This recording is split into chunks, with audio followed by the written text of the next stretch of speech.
Debate വിത്ത് സ്മൃതി പരുത്തിക്കാട്. ആദ്യ ഐക്യശ്രമം 51-ലായിരുന്നു. മന്നത്തും R ശങ്കറും ചേർന്ന് തുടങ്ങിയ ഐക്യശ്രമം പിന്നീട് തിരഞ്ഞെടുപ്പിൽ മന്നം തോൽപ്പിച്ചു എന്ന് പറഞ്ഞു പിരിയുകയായിരുന്നു. പിന്നെ ഏറെ വൈകി 2012-ലാണ് പിന്നത്തെ ഐക്യകാഹളം. ഐക്യം ചത്ത കുഞ്ഞെന്ന വെള്ളാപ്പള്ളിയുടെ പ്രഖ്യാപനത്തിന് ലീഗിന്റെ 5-ാം മന്ത്രിസ്ഥാനത്തിൽ ജീവൻ വെച്ചു. അങ്ങനെ 2012 സെപ്റ്റംബർ 3-ന് ഐക്യകരാറിൽ ഒപ്പുവെക്കുന്നു.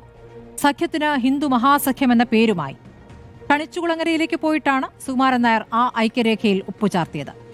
മുസ്ലിങ്ങൾക്ക് കീഴടങ്ങില്ല എന്ന് പറഞ്ഞ ഐക്യം പറഞ്ഞുകയറി രാമലക്ഷ്മണന്മാരാണ് തങ്ങളെന്ന പ്രഖ്യാപനം വരെ എത്തി. പിന്നെ കേട്ടത് നമ്പൂതിരി മുതൽ നായാടി വരെ എന്ന വെള്ളാപ്പള്ളിയുടെ ആഹ്വാനമാണ്. അതിനുശേഷമാണ് വെള്ളാപ്പള്ളി മകനായി കാസർഗോഡ് നിന്നൊരു സമത്വയാത്ര തുടങ്ങിയത്.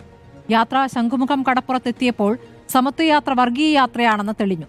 2015 ഡിസംബറിൽ മകന് വേണ്ടി BDJS രൂപീകരണം നടത്തുമ്പോഴാണ് മാൻഹോളിലെ രക്ഷകനായ നൌഷാദിനെതിരായ കുപ്രസിദ്ധ പ്രസംഗം. BDJS വന്നതോടെ അകന്നുനിന്ന സുകുമാരൻ നായർ ഇപ്പോഴിതാ നായാടി മുതൽ നസ്രാണി വരെ എന്ന വെള്ളാപ്പള്ളിയുടെ വർഗീയ ആഹ്വാനത്തിൽ വീണതും പുറത്തുകടന്നതും പെട്ടെന്നായി. ഐക്യം വേണ്ട കാലം കേവലം 9 ദിവസം കൊണ്ട് മാറി മറിഞ്ഞതിന് കാരണമെന്താണ്? തുഷാറിന് തുറന്നിട്ട വാതിൽ പെട്ടെന്ന് കൊട്ടിയടച്ചതാണോ, അതോ NSS ബോർഡ് ചേർന്ന് സുകുമാരൻ നായരെ കൊണ്ട് അടപ്പിച്ചതാണോ? അതിൽ വെള്ളാപ്പള്ളിക്ക് കിട്ടിയ പത്മഭൂഷൺ എരിവ് പകർന്നിട്ടുണ്ടോ?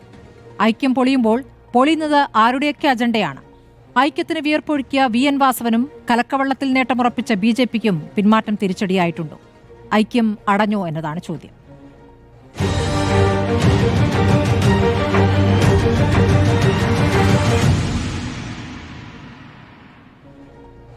SNDP യോഗം മുൻ president Shri CK Vidyasagar, advocate D Suresh Kumar CPM പ്രതിനിധി, അഡ്വക്കേറ്റ് അനിൽ ബോസ് കോൺഗ്രസ് പ്രതിനിധി, ശ്രീ A സജീവൻ രാഷ്ട്രീയ നിരീക്ഷകൻ, AK അനുരാജ് വലത് നിരീക്ഷകൻ, BJP അനുഭാവി എന്നിവരാണ് ചർച്ചയിലുള്ളത്. അത് ഞാൻ ശ്രീ വിദ്യാസാഗറിലേക്ക് പോകുന്നു. ശ്രീ CK വിദ്യാസാഗർ, എന്താണ് ഈ സംഭവിച്ചിരിക്കുന്നത്? എല്ലാം വളരെ പെട്ടെന്നായിരുന്നു. ഐക്യം ആഹ്വാനം, തുടരെയുള്ള വാർത്താ സമ്മേളനങ്ങൾ, ഇപ്പോഴിതാ ഐക്യത്തിന് ഒരു സാധ്യതയില്ല, അടഞ്ഞ അധ്യായമെന്ന് സുകുമാരൻ നായർ ആ ഐക്യ നീക്കം പൊളിച്ചുകൊണ്ട് പ്രതികരിക്കുന്നു. എന്താണ് യഥാർത്ഥത്തിൽ സംഭവിച്ചത്? അങ്ങയുടെ മനസ്സിലാക്കൽ എന്താണ്?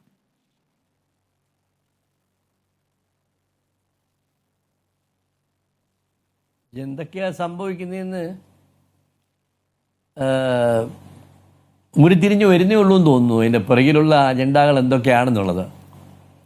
ഏതായാലും ഈ പത്മഭൂഷൺ സർട്ടിഫിക്കറ്റിൽ ഇന്ത്യൻ പ്രസിഡന്റ് ഒപ്പിട്ടതിൻ്റെ മഷി ഉണങ്ങുന്നതിന് മുമ്പ് ഈ പത്മഭൂഷൺ ഒരു വിഡിഭൂഷൺ ആയി മാറിയ ഒരു കോമഡി, അതാണ് ഇന്ന് കേരളത്തിൽ നമുക്കെല്ലാവർക്കും ആസ്വദിക്കാൻ കഴിഞ്ഞിരിക്കുന്നത്. 2026 ഏറ്റവും നല്ല ഒരു കോമഡിയാണെന്ന് തോന്നുന്നു ഇത്. എന്തുകൊണ്ട് ഈ പെട്ടെന്ന് ഉണ്ടിരുന്നപ്പോൾ ഒരു വിളി തോന്നി വെള്ളാപ്പള്ളിക്ക്? എന്താണ് ആ വിളിക്കിടെ പിറകിലുള്ള ചേതോവികാരം എന്ന് നമുക്ക് അഭ്യൂഹങ്ങളല്ലാതെ കൃത്യമായി നിരീക്ഷിച്ചെടുക്കാൻ വിഷമമാണ്. അദ്ദേഹത്തിൻ്റെ പ്ലാനും പദ്ധതികളും, നല്ല ബിസിനസ്സുകാരനായതുകൊണ്ട് അദ്ദേഹത്തിൻ്റെ ടാക്ടിക്സ് എന്തൊക്കെയാണെന്ന് അങ്ങനെ അങ്ങോട്ട് പെട്ടെന്ന് മനസ്സിലാവില്ല നമുക്കാർക്കും. എനിവേ, ഒരു കാര്യം ശരിയാണ്, ഇന്നിപ്പോൾ അദ്ദേഹം കേരളത്തിലെ 2 ശത്രുക്കളെയാണ് കണ്ടുവച്ചിരിക്കുന്നത്. അതിലൊന്ന് VD സതീശൻ എന്ന് പറയുന്ന കേരളത്തിലെ സമുന്നതനായ ആദരണീയനായ പ്രതിപക്ഷ നേതാവാണ്. മറ്റൊരു ശത്രു അദ്ദേഹം കണ്ടുവച്ചിരിക്കുന്നത് ഒരു ശത്രുവിനെ ജനിപ്പിക്കുകയാണ്. ഇംഗ്ലീഷിലൊരു ഫ്രേസ് ഉണ്ട്, creating A fandom for the sake of killing it എന്ന് പറയും. എന്ന് പറഞ്ഞതുപോലെ ഒരു ഒരു ഒരു ടാർഗറ്റിനെ കണ്ടെത്താൻ വേണ്ടിയിട്ട് അദ്ദേഹം ഇപ്പോൾ കണ്ടുപിടിച്ചിരിക്കുന്നത് മുസ്ലിം കമ്മ്യൂണിറ്റിയാണ്. നേരത്തെ അദ്ദേഹത്തിൻ്റെ ടാർഗറ്റ് ക്രിസ്ത്യൻ കമ്മ്യൂണിറ്റി ആയിരുന്നു. ക്രിസ്ത്യൻ കമ്മ്യൂണിറ്റി ലവ് ജിഹാദ് നടത്തുന്നു, ഈഴവ പെൺപിള്ളേരെ വശീകരിച്ചുകൊണ്ട് പോകുന്നു എന്നൊക്കെ പറഞ്ഞ് ഒരു സമയത്ത് അദ്ദേഹം ചില ബഹളങ്ങൾ ഉണ്ടാക്കുകയും ചില വർത്തമാനങ്ങൾ പറയുകയും തുടർന്ന് ക്രിസ്ത്യൻ സമുദായ നേതാക്കളും അതുപോലെ അവരുടെ ബിഷപ്പുമാരും പലരും അതിനോടൊക്കെ വളരെ സുഖകരമല്ലാത്ത വിധത്തിൽ പ്രതികരിക്കാൻ അവസരമുണ്ടാവുകയും ചെയ്തത് ഞാൻ ഓർമ്മിക്കുക. അപ്പോൾ ഇപ്പോൾ ആ ടാർഗറ്റ് മാറി ഒരു പുതിയ ടാർഗറ്റിനെ ആ സ്ഥാനത്ത് കണ്ടെടുത്തിരിക്കുന്നു. അതാണ് ഒരു കമ്മ്യൂണിറ്റി ടാർഗറ്റായിട്ട് മുസ്ലിം കമ്മ്യൂണിറ്റി. പിന്നെ വ്യക്തിപരമായി അദ്ദേഹത്തിന് VD സതീശൻ എന്ന് പറയുന്ന പ്രതിപക്ഷ നേതാവിനെ എന്തോ ഒരു ഭയമാണ്. VD സതീശൻ എന്ന പേര് കേൾക്കുമ്പോൾ തന്നെ അദ്ദേഹത്തിന് ഹാലിളകുന്ന ഒരു മട്ടുണ്ട്. എനിക്ക് തോന്നുന്നു അടുത്ത തെരഞ്ഞെടുപ്പിൽ ഒരുപക്ഷെ കോൺഗ്രസ് അധികാരത്തിൽ വരികയും VD സതീശൻ അതിനകത്ത് താക്കോൽ സ്ഥാനങ്ങളിലൊക്കെ വരികയും ചെയ്താൽ ഇതുവരെ LDF ഗവൺമെന്റിന്റെ കയ്യിൽ നിന്നും കിട്ടിക്കൊണ്ടിരിക്കുന്ന സംരക്ഷണം അദ്ദേഹത്തിന് കിട്ടാതെ പോകുമോ എന്ന വലിയ ആശങ്ക അദ്ദേഹത്തെ അലട്ടുന്നുണ്ട്. അദ്ദേഹം ഇപ്പോൾ ഒരു അരക്കില്ലത്തിൽപ്പെട്ടിരിക്കുക. ആ അരക്കില്ലം എന്ന് പറയുന്നത് അദ്ദേഹത്തിൻ്റെ കയ്യിലെ ദുർചെയ്തികൾ കൊണ്ട് രൂപപ്പെട്ടു വന്നിട്ടുള്ള ക്രിമിനൽ കുറ്റങ്ങളാണ്. ആ ക്രിമിനൽ കുറ്റങ്ങളായിട്ട് ഏതാണ്ട് 120-124 ക്രിമിനൽ കേസുകൾ വിവിധ കോടതികളിൽ കേരളത്തിൽ ഫയൽ ചെയ്യേണ്ടതായിട്ടുള്ളത് ഏതാണ്ട് തയ്യാറായിരിക്കാൻ തുടങ്ങിയിട്ട് മാസങ്ങളോ വർഷങ്ങളോ ആയി. പക്ഷേ LDF ഗവൺമെൻറ് വളരെ വളരെ വളരെ കിഡ്നോ ട്രീറ്റ്മെൻറ്റാണ് അദ്ദേഹത്തിന് കൊടുത്തുകൊണ്ടിരിക്കുന്നത്. അതിൻ്റെ ഫലമായിട്ട് ആ കേസുകളെല്ലാം കുറ്റപത്രം കൊടുക്കുന്നത് തടഞ്ഞു വെച്ചിരിക്കുകയാണ്, മരവിപ്പിച്ച് വെച്ചിരിക്കുന്നു ഫോർ ഇയേഴ്സ്. ഇന്ന് മറ്റൊരു ഫലിതവും കൂടി എനിക്ക് തോന്നിയുണ്ടായി. VS അച്യുതാനന്ദന് ഇന്ന് പത്മവിഭൂഷൺ കൊടുത്തിട്ടുണ്ട്. VS അച്യുതാനന്ദൻ വാദിയും വെള്ളാപ്പള്ളി നടേശൻ പ്രതിയുമായിട്ട് കേരളത്തിൽ ഒരു കേസ് നടക്കുന്നുണ്ട്. ഒരുപക്ഷെ സ്മൃതിക്ക് അറിയാമല്ലോ. അതായത് മൈക്രോ ഫൈനാൻസ് ബാക്ക്വേർഡ് കോർപ്പറേഷനിൽ നിന്ന് എടുത്ത മൈക്രോ ഫൈനാൻസ് കേസ് സംബന്ധിച്ച് വിജിലൻസ് രജിസ്റ്റർ ചെയ്തിട്ടുള്ള ഒരു ക്രൈം, അതിന്റെ കംപ്ലൈനന്റ് VS അച്യുതാനന്ദനാണ്. ഇവിടെ ഒരു ക്രിമിനൽ കേസിലെ വാദിക്കും പ്രതിക്കും ഒരേ ദിവസം തന്നെ ഒരാൾക്ക് പത്മവിഭൂഷണും മറ്റാൾക്ക് പത്മഭൂഷണും ലഭിച്ചിരിക്കുന്ന ഒരു അസുലഭ ദിവസമാണ്. ഒരുപക്ഷെ ഈ പത്മഭൂഷൺ ഈ ബഹുമതികളൊക്കെ കൊടുത്തു തുടങ്ങിയ കാലം മുതൽ ഇന്നേ വരെ ഇത്രയും നല്ല ഒരു ഫലിതം ആസ്വദിക്കാൻ നമുക്ക് ഇന്ത്യക്കാർക്ക് ആർക്കെങ്കിലും അവസരം ഉണ്ടായിട്ടുണ്ടോ എന്നെനിക്ക് സംശയമാണ്. വാദി അച്യുതാനന്ദൻ, പ്രതി വെള്ളാപ്പള്ളി നടേശൻ, വാദിക്ക് പത്മവിഭൂഷണും പ്രതിക്ക് പത്മഭൂഷണും. പിന്നെ ഒറ്റ കാര്യം കൂടെ പറയാം. എനിക്ക് തോന്നുന്നു ഈ ഒരു കാര്യവും കൂടെ സൂചിപ്പിക്കാനുണ്ട്. ഈ പത്മഭൂഷൺ കൊടുത്ത വെള്ളാപ്പള്ളിക്ക് അത് കൊടുത്തതോടൊപ്പം വെള്ളാപ്പള്ളിയെ ഈ പത്മഭൂഷൺ മേടിക്കാൻ പ്രാപ്തനാക്കത്തക്ക വിധത്തിൽ വളർത്തി സഹായിച്ച അദ്ദേഹത്തിൻ്റെ ഒരു പ്രൈവറ്റ് സെക്രട്ടറി ഉണ്ടായിരുന്നു, മഹേശൻ എന്ന് പറഞ്ഞ്. അയാൾ ആത്മഹത്യ ചെയ്ത് 3-4 കൊല്ലമായി. അത് സംബന്ധിച്ചിട്ട് ഉള്ള ഒരു കാര്യം എന്ന് പറഞ്ഞാൽ മഹേശനാണ് ഇദ്ദേഹത്തിന് വേണ്ടിയിട്ട് എല്ലാ കാര്യങ്ങളും ചെയ്തിരുന്നത് എന്ന് 10-32 പേജിൽ അദ്ദേഹം എഴുതി വെച്ച ഒരു ആത്മഹത്യാ കുറിപ്പ്, അതുമേലിവിടെ കേസൊക്കെ നടക്കുന്നുണ്ട്. കേസ് രജിസ്റ്റർ ചെയ്തിട്ടുണ്ട്, പക്ഷേ കേസ് നടക്കുന്നു എന്ന് പറയാറായിട്ടില്ല. ആ കേസും മരവിച്ചിരിക്കുക. പറഞ്ഞു വന്നത് ഈ മഹേശനും കൂടി ഒരു ചെറിയ അവാർഡ് കൊടുക്കാമായിരുന്നു. കാരണം ഈ വെള്ളാപ്പള്ളിയെ ഈ പത്മഭൂഷൺ മേടിക്കാൻ പരുവത്തിലേക്ക് വളർത്തിക്കൊണ്ടു വരുന്നതിൽ ഏറ്റവും നിർണായകമായ 32 കൊല്ലമോ മറ്റേ അദ്ദേഹത്തിന്റെ സേവകനായിട്ടുണ്ടായിരുന്നയാളാ. അദ്ദേഹത്തിനും കൂടെ ഒരു ചെറിയ ഭൂഷണം എന്തെങ്കിലും കൂടെ കൊടുത്തായിരുന്നെങ്കിൽ ഭംഗിയായേനെ എന്ന് എനിക്ക് തോന്നുകയാ. ശരി. അഡ്വക്കേറ്റ് അനിൽ ബോസ്, ഇപ്പോൾ SNDP യോഗവും NSSും ഐക്യപ്പെടേണ്ടതില്ല എന്ന തീരുമാനത്തിലേക്ക് NSS എത്തിച്ചേരുകയാണ്. എന്താണോ കഴിഞ്ഞ വാർത്താ സമ്മേളനത്തിൽ സുകുമാരൻ നായർ പറഞ്ഞത് അതെല്ലാം തന്നെ വിഴുങ്ങിക്കൊണ്ടുള്ള പ്രതികരണം പുതുതായി വരികയാണ്. ഐക്യത്തിന്റെ കാലഘട്ടമാണ് ഇത് എന്ന് പറയുമ്പോൾ ഐക്യത്തിന് ഒരു സാഹചര്യവുമില്ല എന്ന് പറയുന്നു. മകനെ പോലെ സ്വീകരിക്കും തുഷാർ വെള്ളാപ്പള്ളി എന്ന് പറയുമ്പോൾ തുഷാർ വെള്ളാപ്പള്ളിയെ വിടുന്നത് രാഷ്ട്രീയ ദുരുദ്ദേശത്തോടു കൂടിയാണെന്ന് പറയുന്നു. അപ്പോൾ ഇതൊരു തിരിച്ചറിവിന്റെ അടിസ്ഥാനത്തിൽ പെട്ടെന്നെടുത്ത പ്രതികരണമാണോ അതോ തിരിച്ചറിവ് ബോർഡ് ഉണ്ടാക്കിയതാണോ? എന്താണ് കോൺഗ്രസിനെ മനസ്സിലാക്കൽ? നമ്മളെ സംബന്ധിച്ചിടത്തോളം കേരളത്തിന്റെ പ്രതിപക്ഷ നേതാവ് പറഞ്ഞതുപോലെ NSS ഡയറക്ട് ബോർഡ് എന്തൊക്കെ തീരുമാനിക്കണം, അല്ലെങ്കിൽ SNDP യോഗം കൗൺസിൽ എന്തൊക്കെ തീരുമാനിക്കണം, അതിലൊന്നും ഞങ്ങൾക്ക് യാതൊരു റോളുമില്ലെന്നേ. കാലാകാലങ്ങളിൽ നടക്കുന്ന രാഷ്ട്രീയ വിഷയങ്ങളിൽ വ്യത്യസ്തരായിട്ടുള്ള സമുദായ മത നേതാക്കന്മാരൊക്കെ അഭിപ്രായം പറയാറുണ്ട്. അവരെ വെല്ലുവിളിക്കുന്ന ഒരു സ്വഭാവം ഇന്ത്യൻ നാഷണൽ കോൺഗ്രസിന്റെ ഏതെങ്കിലും നേതാക്കൾക്കില്ല. ചില സന്ദർഭങ്ങളിൽ വിമർശനാത്മകമായ കാര്യങ്ങൾ ഉയർന്നു വരുമ്പോൾ വിശദീകരണം കൊടുക്കുകയും തിരുത്തപ്പെടേണ്ടതാണെന്ന് തോന്നിയാൽ ആ അഭിപ്രായം പറയുന്നതിന് കോൺഗ്രസിന്റെ ഒരു നേതാവും ഭയം കാട്ടാറുമില്ല. നമ്മളെല്ലാവരും പറയുന്നവരാണ്. അത് പ്രതിപക്ഷ നേതാവ് VD സതീശനാവട്ടെ, AICCയുടെ സംഘടനാ ചുമതലയുള്ള ജനറൽ സെക്രട്ടറി KC വേണുഗോപാലാകട്ടെ, മുൻ പ്രസിഡന്റുമാരെ എടുക്കൂ, CVM സുധീരൻ, മുല്ലപ്പള്ളി രാമചന്ദ്രൻ, ആരാണ് മാറി നിന്നിട്ടുള്ളത്?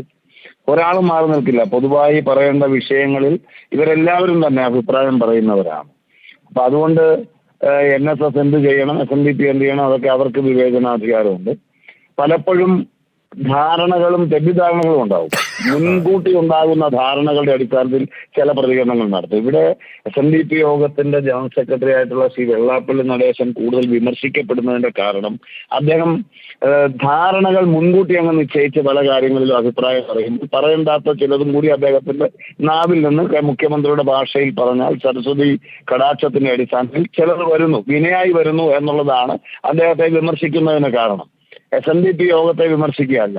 പക്ഷേ SNDP യോഗത്തിന്റെ ജനറൽ സെക്രട്ടറി ആയിട്ടിരിക്കുന്ന ഒരാളുടെ നാവ് പിഴകൾ, അല്ലെങ്കിൽ അറിഞ്ഞോ അറിയാതെയോ അല്ലെങ്കിൽ ബോധപൂർവം മുൻകൂട്ടി മനസ്സിൽ കരുതി വെച്ചിരിക്കുന്ന ധാരണകളുടെ അടിസ്ഥാനത്തിൽ അദ്ദേഹം പറയുമ്പോൾ ഉണ്ടാകുന്ന പ്രത്യാഘാതങ്ങളുടെ പരിണത ഫലമാണ് അദ്ദേഹം വിമർശിക്കപ്പെടുന്നത് കൂടുതലായി. അദ്ദേഹം സമുദായത്തിന് വേണ്ടി സംസാരിക്കുന്നതിന് ആരും എതിരല്ല. 30 വർഷത്തിലേറെ ആ സമുദായത്തിന്റെ ആരൊക്കെ എന്തൊക്കെ പറഞ്ഞാലും, ആരൊക്കെ അകത്തുള്ളവർ പറഞ്ഞാലും പുറത്തുള്ളവർ പറഞ്ഞാലും 10-30 വർഷത്തിലേറെ ഒരു സ്ഥാനത്തിരുന്നു കൊണ്ട് ആ സംഘടനയുടെ മുന്നോട്ട് കൊണ്ടുപോകാൻ അദ്ദേഹത്തിന് കഴിഞ്ഞു എന്ന് പറഞ്ഞാൽ നമുക്ക് രാഷ്ട്രീയ വിമർശനമാവാം. അദ്ദേഹത്തിന്റെ പല നടപടികളിൽ നിന്ന് നമുക്ക് വിയോജിപ്പുണ്ടാകാം. അതൊക്കെ നമ്മൾ ചോദ്യം ചെയ്യുക തന്നെ വേണം. പക്ഷെ 10-30 വർഷക്കാലം ശ്രീനാരായണ പ്രസ്ഥാനങ്ങളുടെ കസേരയിൽ ആരൊക്കെ എതിർത്താലും ഇതിന് സംഘടനാ മികവോടുകൂടി കൊണ്ടുപോവുക എന്ന് പറഞ്ഞാൽ അത് അദ്ദേഹത്തിന്റെ മിടുക്കാണ്. പക്ഷെ വിദ്യാസാഗർ, ശ്രീ CK വിദ്യാസാഗർ വളരെ വിശദമായി പറയുന്നുണ്ട് ആ മിടുക്ക് എന്താണ് എന്നുള്ളത്. അല്ല, അതിലേക്ക് താങ്കൾക്ക് പോകാൻ പരിമിതി ഉണ്ടാകാം, താങ്കൾ അതിലേക്ക് അധികം പോകണ്ട. NSS എന്ത് പറ്റിയെന്നെങ്കിൽ നിങ്ങൾക്കൊരു മനസ്സിലാക്കൽ ഉണ്ടാകുമല്ലോ, അത് പറയാമോ? അല്ല, ഞാൻ പറഞ്ഞപ്പോ ശ്രീ വിദ്യാസാഗർ SNDP യോഗത്തിന്റെ മുൻ പ്രസിഡന്റാണ്. എനിക്ക് വളരെ നല്ല പരിചയവും അടുപ്പവും ബഹുമാനവും ഉള്ള ആളാണ്. അതിനൊന്നും എനിക്ക് തർക്കമില്ല. അതൊക്കെ സംഘടനാപരമായിട്ടോ വ്യക്തിപരമായിട്ടോ ഉള്ള വിഷയങ്ങളിൽ അവർ 2 സ്റ്റെപ്പ് അവർ ഒന്നിച്ച് പ്രവർത്തിച്ചവരാണല്ലോ. SNDP യോഗം പ്രസിഡന്റായിട്ട് CK Vidyasagar general secretary Vellappally നടേശനോട് ഒന്നിച്ച് പ്രവർത്തിച്ചിട്ടുണ്ടല്ലോ. അന്ന് അവരെല്ലാം ഒറ്റക്കെട്ടായിരുന്നല്ലോ. പിന്നീട് അവർ തെറ്റുന്നു, അത് അവരുടെ മാറ്റർ. നമ്മൾ അതിനൊന്നും ഞാൻ അതിൻ്റെ അകത്ത് 2 വശവും പിടിക്കാൻ ഉദ്ദേശിക്കുന്നില്ല. ഞാൻ പറഞ്ഞത് നിലവിൽ ഓരോ സമുദായ സംഘടനകളും അതാത് സമുദായ നേതാക്കന്മാർ അവരുടേതായ തീരുമാനങ്ങൾ എടുക്കുമ്പോൾ അവരുടെ നിലനിൽപ്പ് നോക്കിയല്ലേ അവർ തീരുമാനം എടുക്കുന്നത്. അവരുടെ സംഘടനാപരവും വ്യക്തിപരവുമായ നിലനിൽപ്പ് നോക്കി അഭിപ്രായം തീരുമാനിക്കുമ്പോൾ അതിൽ കോൺഗ്രസിന് എന്ത് റോള്? ഞങ്ങളെ എതിർക്കാൻ ഇവർ ഒരുമിച്ചിട്ടുണ്ടല്ലോ. അല്ല, നിങ്ങൾക്ക് അതെ, നിങ്ങളെ എതിർക്കാൻ ഒരുമിച്ചെടുത്തതെന്നാണ് ഇപ്പോൾ പിന്നാക്കം പോകേണ്ടി വന്നിരിക്കുന്ന അഡ്വക്കേറ്റ് അനിൽ ബോസ്. ഈ 10 മിനിറ്റ് ഇടവേളയിൽ വെള്ളാപ്പള്ളിയും സുകുമാരൻ നായരും അടുപ്പിച്ചടുപ്പിച്ച് വാർത്താ സമ്മേളനങ്ങൾ നടത്തുക.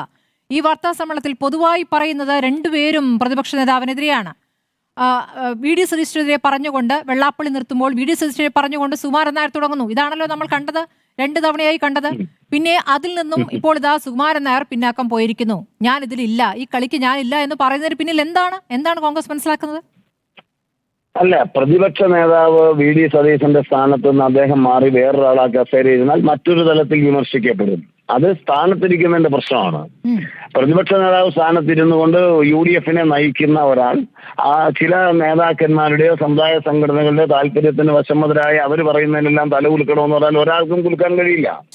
ഇതേ ഞാൻ ചോദിച്ചാലേ, മുൻ പ്രതിപക്ഷ നേതാവ്, ഒരു സെക്കൻഡ്, മുൻ പ്രതിപക്ഷ നേതാവ് ശ്രീ രമേശ് ചെന്നിത്തല എത്രയോ കാലം NSSുമായി സ്വസമുദായമായിട്ട് പോലും എത്രയോ കാലം അഭിപ്രായ വ്യത്യാസം ഉണ്ടായിരുന്നു? അഭിപ്രായ വ്യത്യാസം ഇല്ലായിരുന്നു. സതീശനെ മാത്രമാണോ അവർ എതിർത്തത്? രമേശ് ചെന്നിത്തല എത്രയോ കാലം എതിർത്തു. ശശി തരൂരിനെ ഡൽഹി നായരെന്ന് വിശേഷിപ്പിച്ചില്ലേ?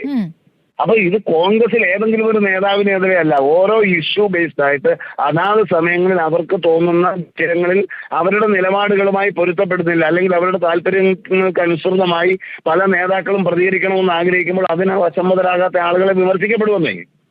അത് വിമർശിക്കാനുള്ള സ്വാതന്ത്ര്യം NSSന്റെ നേതാക്കൾക്കും ഉണ്ട്, SNDP നേതാക്കളും. ശരി, അതിലൊരു പൊതു ഘടകമായി പ്രതിപക്ഷ നേതാവിന്റെ പേര് വന്നു എന്നിടത്താണ് ഞാൻ ആ ചോദ്യം ചോദിച്ചത്. ഇപ്പോൾ ചെന്നിത്തലയുമായി ബന്ധപ്പെട്ട നേരത്തെ പ്രശ്നങ്ങൾ ഉണ്ടായിരുന്നു എന്ന് പറയുമ്പോഴും ഇപ്പോൾ ചെന്നിത്തലയെ ഇഷ്ടമാണ് എന്ന രൂപത്തിലുള്ള പ്രതികരണം കൂടി കഴിഞ്ഞ വാർത്താ സമ്മേളനത്തിൽ സുകുമാരൻ നായർ നടത്തിയാണ്. ഞാൻ CPM പ്രതിനിധിയിലേക്ക് ഒന്ന് പോകുന്നു. അഡ്വക്കേറ്റ് D സുരേഷ് കുമാർ, ഈ ഐക്യം യഥാർത്ഥത്തിൽ CPMന് ഗുണം ചെയ്യും എന്നുള്ളതായിരുന്നു രാഷ്ട്രീയമായിട്ടുള്ള ഒരു വിലയിരുത്തൽ. വെള്ളാപ്പള്ളി പലപ്പോഴായി ഇപ്പോൾ CPMന് വേണ്ടി സംസാരിക്കുന്നു, പിണറായി വിജയനെ ചേർത്ത് പിടിച്ചുകൊണ്ടുള്ള പ്രതികരണം നടത്തുന്നു. പിണറായി വിജയൻ വെള്ളാപ്പള്ളിയെ കാറിൽ കയറ്റുന്നു. അതിനുശേഷം സുകുമാരൻ നായരുമായിട്ടും നല്ല ബന്ധം CPM കാത്തുസൂക്ഷിക്കുന്നു. അതിൽ VN വാസവന്റെ പങ്ക് എടുത്തു പറയേണ്ടതാണ്. ഇതൊക്കെ തന്നെയും വരുന്നു. സുകുമാരൻ നായർ വാർത്താ സമ്മേളനം നടത്തുമ്പോൾ VN വാസവന്റെ കോൾ വന്ന അടക്കം നമ്മൾ കണ്ടതാണല്ലോ. അപ്പോൾ ഇതൊക്കെ നടക്കുന്നതിന് ഇപ്പോൾ ഈ സുകുമാരൻ നായരുടെ പുതിയ പ്രതികരണം ആ ഐക്യം പൊളിയുന്നത് CPM-ന് തിരിച്ചടിയാവുന്നുണ്ട്? ബഹുമാന്യായ സ്മൃതി, കേരളത്തിൻ്റെ പ്രതിപക്ഷ നേതാവ് സമസ്ത സമ്മേളനത്തിൽ പങ്കെടുത്തുകൊണ്ട് കേരളത്തിൻ്റെ ഒരു മുതിർന്ന രാഷ്ട്രീയ നേതാവിനുണ്ടാകേണ്ടുന്ന യാതൊരുവിധ പക്വതയുമില്ലാതെ ആ സമ്മേളനത്തിൽ പ്രസംഗിച്ചുകൊണ്ട് നടത്തിയ അഭിപ്രായ പ്രകടനം അതേ രീതിയിൽ റിപ്പോർട്ടർ ചാനലിൻ്റെ ആങ്കർ പ്രോംപ്റ്റ് ചെയ്യുന്നത് കഷ്ടമാണ്. ഞാൻ അങ്ങനെ ഒരു വാക്ക് പറഞ്ഞ് അതിനെ വിശേഷിപ്പിക്കാൻ തയ്യാറാവുകയാണ്. വെള്ളാപ്പള്ളിയുടെ പ്രായം, വെള്ളാപ്പള്ളിയെ കാറിൽ കയറ്റിയതിനെ സംബന്ധിച്ച്, അദ്ദേഹത്തെ അവിടെ കൊണ്ട് ഇറക്കിയതിനെ സംബന്ധിച്ചൊക്കെ തന്നെ കേരളത്തിൻ്റെ മുഖ്യമന്ത്രി തന്നെ വളരെ ഉത്തരവാദിത്വത്തോടു കൂടി മാധ്യമപ്രവർത്തകരുടെ ചോദ്യങ്ങൾക്ക് മറുപടിയായി അദ്ദേഹം അക്കാര്യങ്ങൾക്ക് കൃത്യമായി ഉത്തരം പറഞ്ഞു കഴിഞ്ഞ ഒരു സംഭവമാണ്. അതിനെ വീണ്ടും ആവർത്തിച്ച് പറയുന്നതിന് പിന്നിൽ വലിയ ദുരുദ്ദേശമുണ്ട്. അതെന്തോ ആയിരുന്നാലും അതവിടെ നിന്നോട്ടെ.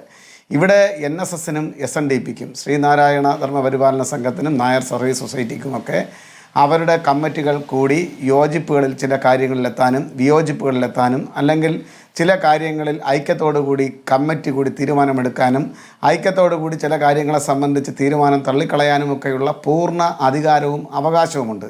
ഇതൊന്നും CPIM-നെ ബാധിക്കുന്ന ഒരു കാര്യമേ അല്ല. CPM-ൻ്റെ സംസ്ഥാന സെക്രട്ടറി തന്നെ പല ആവർത്തി ഇത്തരത്തിലുള്ള ചോദ്യങ്ങളോട് കൃത്യമായി മറുപടി പറഞ്ഞിട്ടുള്ളതാണ്. ഇതിൽ ഏതെങ്കിലും രൂപത്തിലുള്ള എന്തെങ്കിലും ഗുണഫലം CPM-നോ ഇടതുപക്ഷത്തിനോ കിട്ടുമോ എന്നുള്ളതാണ് സ്മൃതി ചോദിച്ച മറ്റൊരു ചോദ്യം. എനിക്ക് അതിന് മറുപടിയായി പറയാനുള്ളത്, അങ്ങനെ എന്തെല്ലാം കാര്യങ്ങളിൽ കേരളത്തിലെ ഇടതുപക്ഷ ജനാധിപത്യ മുന്നണി ഗവൺമെൻറ് നേതൃത്വം നൽകുന്ന ഒരു പ്രസ്ഥാനമാണ് communist party of India Marxist. മറ്റ് സഖ്യകക്ഷികളും അതിനകത്തുണ്ട് ഇടതുപക്ഷ ജനാധിപത്യ മുന്നണിയുടെ ഭാഗമായി.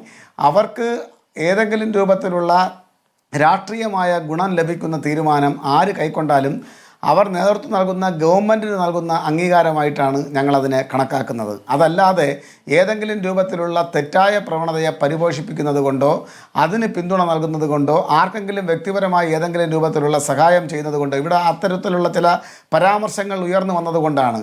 അങ്ങനെ ചെയ്യുന്ന ഒരു പ്രസ്ഥാനവുമല്ല, ഒരു ഭരണകൂടവുമല്ല, അതുപോലെ തന്നെ ഒരു രാഷ്ട്രീയ പ്രസ്ഥാനവുമല്ല ഇടതുപക്ഷവും ഇടതുപക്ഷ ജനാധിപത്യ മുന്നണി സാമുദായികമായ ഐക്യം സംഭവിക്കുമ്പോൾ അത് ഏതെങ്കിലും ഒരു രാഷ്ട്രീയ പാർട്ടിക്ക് ഗുണം ചെയ്യുമല്ലോ. ആ രാഷ്ട്രീയ പാർട്ടി CPM അല്ലേ? ഏതെല്ലാം ഘട്ടങ്ങളിൽ സ്മൃതി നമുക്കെല്ലാവർക്കും അറിയാവുന്നതല്ലേ, ഇടതുപക്ഷത്തെ ഈ സാമുദായിക നേതാക്കന്മാർ തന്നെ ചില വിഷയങ്ങളിൽ വിഷയാടിസ്ഥാനത്തിൽ, ആ വാക്കിന് ഞാൻ അടിവരയിട്ട് പറയാൻ ആഗ്രഹിക്കുകയാണ്, വിഷയാടിസ്ഥാനത്തിൽ ഞങ്ങളെ എതിർത്തിട്ടില്ലേ, വളരെ രൂക്ഷമായി എതിർത്തിട്ടില്ലേ, ഞങ്ങളെ അനുകൂലിച്ചിട്ടുമുണ്ടാവാം. അത് ഓരോ കാലത്തും ഉയർന്നു വരുന്ന രാഷ്ട്രീയ വിഷയങ്ങളെ, കേരളത്തിൻ്റെ പൊതുസമൂഹത്തിൽ ഉയർന്നു വരുന്ന, പൊതുമണ്ഡലത്തിൽ ഉയർന്നു വരുന്ന വിഷയങ്ങളെ അടിസ്ഥാനപ്പെടുത്തിയാണ്. ആ യോജിപ്പുകളോട് ഞങ്ങൾ യോജിച്ചിട്ടുണ്ട്. ആ വിയോജിപ്പുകളോട് ഒറ്റ കാര്യം കൂടെ ആരോഗ്യകരമായി വിയോജിച്ചുകൊണ്ട്, പക്ഷേ കേരളത്തിൻ്റെ പൊതുസമൂഹത്തിൽ നാട്ടിൻ്റെ ശരിയായ പൊതു ആരോഗ്യത്തിന് ഹാനികരമാകുന്ന വിധത്തിലുള്ള അഭിപ്രായ പ്രകടനം ഞങ്ങൾ പറയാറില്ല. ഞങ്ങളെ വിമർശിച്ചു എന്ന ഒറ്റ കാരണത്താൽ അവരെ മുഴുവനും എക്കാലവും അടച്ചാക്ഷേപിച്ച് അവരെ സമൂഹ മധ്യത്തിൽ അവർ കൊള്ളരുതാത്തവരാണെന്ന് വരുത്തി തീർക്കാനുള്ള ഇടപെടൽ ഞങ്ങൾ നടത്തിയിട്ടില്ല. കേരളത്തിൻ്റെ പ്രതിപക്ഷ നേതാവ് ശ്രീ VD സതീശൻ കഴിഞ്ഞ കുറച്ച് ദിവസങ്ങളായി നടത്തിക്കൊണ്ടിരിക്കുന്നത് അതാണ്. അവർ എന്നെ വിമർശിച്ചാൽ അവർ ഈ പൊതുസമൂഹത്തിന് കൊള്ളാത്തവരാണ് എന്ന് പൊതുജന മധ്യത്തിൽ വന്നു നിന്ന് അവരുടെ ഇന്നലെ വരെയുള്ള പൊതു നന്മയെ ആകെ കരുവാരിത്തേക്കുന്ന നിലയിലുള്ള അഭിപ്രായ പ്രകടനം തുടർച്ചയായി അദ്ദേഹം നടത്തുന്നുണ്ട്. അതാണ് ഇപ്പോൾ കോൺഗ്രസിൻ്റെ പ്രതിനിധിയുടെ വാക്കുകളിൽ നിന്നും അദ്ദേഹത്തിൻ്റെ ചില അഭിപ്രായ പ്രകടനങ്ങൾ പുറത്തു വരുന്നത്. അതിനോട് യോജിക്കാൻ CPM-നോ ഇടതുപക്ഷത്തിനോ തൽക്കാലം നിർവാഹമില്ല. അങ്ങ് അനിൽ ബോസ്റ്റ് മറുപടി നൽകി. ഇനി അങ്ങ് ആദ്യം പറഞ്ഞ കാര്യം, ഇവിടെ പ്രതിപക്ഷ നേതാവ് സമസ്ത സമ്മേളനത്തിൽ പ്രസംഗിക്കുന്നതിന് മുൻപ് തന്നെ വെള്ളാപ്പള്ളിയെ കാറിൽ കയറ്റിയ നിമിഷം മുതൽ തന്നെ ഇവിടുത്തെ മാധ്യമങ്ങൾ അതുമായി ബന്ധപ്പെട്ട ചർച്ചകൾ നടത്തുന്നുണ്ട്. ഇനി ഞാൻ തന്നെ ചർച്ച നടത്തിയിട്ടുണ്ട്. അന്ന് CK വിദ്യാസാഗർ നമ്മുടെ ചർച്ചയിലുണ്ടായിരുന്നു. അന്ന് മുതൽ പറഞ്ഞു വരുന്ന, ചോദിച്ചുകൊണ്ടിരിക്കുന്ന കാര്യമാണ് എന്തിന് കാറിൽ കയറ്റി. അപ്പോൾ ഞാൻ ഇനിയും കാറിൽ കയറ്റിയതിൽ തെറ്റില്ല എന്ന് മുഖ്യമന്ത്രി പറയുമ്പോൾ ആ ചോദ്യം അവിടെ അവസാനിക്കുന്നില്ല. ശ്രീ സുരേഷ് കുമാർ, വെള്ളാപ്പള്ളി എന്ന സാമുദായിക നേതാവിനെ കാറിൽ കയറ്റിയതല്ല വിഷയം. ഇവിടെ വർഗീയ പ്രസംഗം തുടർച്ചയായി നടത്തിക്കൊണ്ടിരിക്കുന്ന സാമുദായിക നേതാവിനെ കാറിൽ കയറ്റിയതിന്റെ സന്ദേശമാണ് വിഷയം. ആ ചോദ്യം അവിടെ ഉയർന്നുകൊണ്ടേയിരിക്കും. പിന്നീട് അത് പ്രതിപക്ഷ നേതാവ് സമസ്തയുടെ സമ്മേളനത്തിലോ ഇനി സഭ വിളിച്ചിരിക്കുന്ന സമ്മേളനത്തിലോ എവിടെ വേണമെങ്കിലും പ്രസംഗിക്കട്ടെ, ചോദ്യം അവിടെ കിടക്കുകയാണെന്നേ. ആ ചോദ്യത്തിന് ഉത്തരം കിട്ടുന്നില്ല. ആ ചോദ്യം വെള്ളാപ്പള്ളിയെ കൂടെ കൂട്ടുന്നതാണ് നല്ലത് എന്ന രൂപത്തിലേക്ക് നിങ്ങൾ മുന്നോട്ട് പോകുമ്പോൾ, ആ കൂടെ കൂട്ടലിൽ NSS കൂടെ പോരും എന്നുള്ള ഘട്ടം വന്നപ്പോൾ അത് ആ ഐക്യം ഗുണം ചെയ്യുക CPM-നാണ് എന്ന വിലയിരുത്തലുണ്ടായി. പക്ഷേ ഇപ്പോൾ ഇതാ സുകുമാരൻ നായർ പറയുന്നു ഞാനില്ല, ഈ കളിക്ക് ഞാനില്ല എന്ന്. അതാണ് നമ്മുടെ ചർച്ച. ശ്രീ എ സജീവൻ, എന്തായിരിക്കാം സംഭവിച്ചത്? ഇതിപ്പോൾ NSSന്റെ ബോർഡ് യോഗം സാധാരണ ചേരുന്ന യോഗമല്ല എന്നാണ് ഞാൻ മനസ്സിലാക്കുന്നത്. ഇന്നൊരു ബോർഡ് യോഗം ചേരുന്നു. ആ ബോർഡ് യോഗത്തിനകത്ത് ഉറപ്പായിട്ടും സുകുമാരൻ നായരുടെ നിലപാടിനെതിരെ വിമർശനങ്ങൾ ഉയർന്നു എന്ന് തന്നെയാണ് പുറത്തേക്ക് വരുന്ന വിവരങ്ങൾ. അതിനുശേഷം നമുക്കറിയാം സുകുമാരൻ നായർ മാധ്യമങ്ങളെ കണ്ടത് ഇതെന്റെ തീരുമാനമാണ്, ഞാനാണ് പ്രമേയം തയ്യാറാക്കിയത് എന്ന് എടുത്തു പറയുകയാണ്. അതായത് സുകുമാരൻ നായരെ ബോർഡ് തിരുത്തിയതാണ് എന്ന് ചർച്ച ചെയ്യാതിരിക്കാൻ ഞാൻ തന്നെ എടുത്ത തീരുമാനം എന്ന് പറയുമ്പോൾ ചില കല്ലുകടികളുണ്ട്. കാരണം മുൻപ് നടത്തിയ വാർത്താ സമ്മേളനത്തിൽ വളരെ കൃത്യമായി തന്നെ പറയുന്നു ഈ ഐക്യം കാലഘട്ടത്തിന്റെ ആവശ്യമാണെന്ന് പറയുന്നു. മാത്രമല്ല തുഷാർ വരുന്നത് മകനെ പോലെ തുഷാറിനെ സ്വീകരിക്കുമെന്ന് പറയുന്നു. ആ മകനെ അയക്കുന്നതിൽ രാഷ്ട്രീയ ദുരുദ്ദേശമുണ്ടെന്നാണ് ഇപ്പോൾ സുകുമാരൻ നായർ പറയുന്നത്. എന്ത് സംഭവിച്ചു എന്നാണ് എ സജീവൻ എന്ന മാധ്യമ പ്രവർത്തനം മനസ്സിലാക്കാനായിട്ടുള്ളത്? സ്മൃതി, താങ്കൾ പറഞ്ഞതുപോലെ സുകുമാരൻ നായർ സ്വന്തം ഇഷ്ടപ്രകാരം പറഞ്ഞതല്ല ഇക്കാര്യം. ഇപ്പോൾ അവസാനം പറഞ്ഞത് സ്വന്തം ഇഷ്ടപ്രകാരമല്ല എന്നുള്ള കാര്യം നമുക്ക് എല്ലാവർക്കും അറിയാം. കാരണം ഈ രണ്ട് കാര്യങ്ങളാണ്. ഒന്ന്, താങ്കൾ പറഞ്ഞതുപോലെ ഇത് തുഷാർ വെള്ളാപ്പള്ളി, ഇപ്പോൾ അദ്ദേഹം പറയുന്നത് തുഷാർ വെള്ളാപ്പള്ളിയെ പോലെ ഒരു രാഷ്ട്രീയ പാർട്ടിയുടെ നേതാവായിട്ടുള്ള ഒരാൾ വന്നത്, അതാണ് ഈ ഐക്യപ്പെടലിനെ തങ്ങൾ സംശയത്തോടു കൂടി നോക്കുന്നത് എന്നാണല്ലോ പറഞ്ഞത്. ഈ തുഷാർ വെള്ളാപ്പള്ളി വരുമെന്ന് അദ്ദേഹത്തിന് നേരത്തെ അറിയാം, വരുന്നതിൽ തെറ്റില്ല എന്ന് അദ്ദേഹത്തിന് കൃത്യമായിട്ട് അറിയാം, അദ്ദേഹത്തെ സ്വീകരിക്കും എന്നുള്ള കാര്യം പറഞ്ഞിട്ടുണ്ട്.